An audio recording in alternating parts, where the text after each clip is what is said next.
B Kothakota నగర పంచాయతీలో GGMP మరియు ఎంపీ లాన్స్ ఎమ్మెల్యే నిధులతో 3 కోట్లతో అభివృద్ధి పనులకు రాజంపేట పార్లమెంట్ సభ్యులు మిథున్ రెడ్డి, తంబాలపల్లి శాసనసభ్యులు ద్వారకానాథ్ రెడ్డి నిధులను మంజూరు చేశారని అన్నమయ్య జిల్లా వైకాపా ఉపాధ్యక్షులు పి ఖలీల్ అహ్మద్ తెలియజేశారు.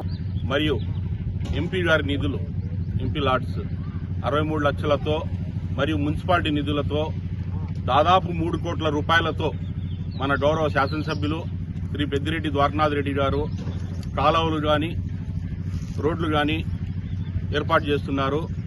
ఈరోజు మనము బి కొత్తకోట ఎక్స్టెన్షన్ ప్రాంతమైన సెట్టిపల్లి రోడ్డు నందు ఉన్నాము. ఇక్కడ 20 లక్షల రూపాయలతో కాలువల నిర్మాణం జరుగుతూ ఉంది. ఇలా నగరం మొత్తం ఎక్స్టెన్షన్ ఏరియాలు పాత కాలువలతో సహా పాతవి నిరుపయోగంగా ఉన్న కాలువలు కూడా కొత్త కాలువలు వేయడం జరుగుతూ ఉంది.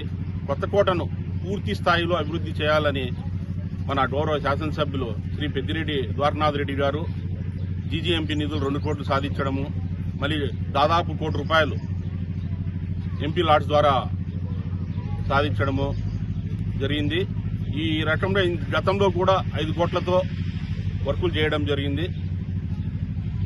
ఈ విధంగా ఎంపీ మిథున్ రెడ్డి గారు, ఎమ్మెల్యే ద్వారకానాథ్ రెడ్డి గారి సహకారంతో వాళ్ళ కోరిక మేరకు ఈ పట్టణం బాగా అభివృద్ధి చేయడం జరుగుతూ ఉంది. రాబోయే కాలంలో దీన్ని నగర పంచాయతీ నుండి మున్సిపాలిటీ గ్రేడ్ 2కు తీసుకొని పోయే విధంగా ఈ అభివృద్ధి కార్యక్రమాలు జరుగుతూ ఉన్నాయి.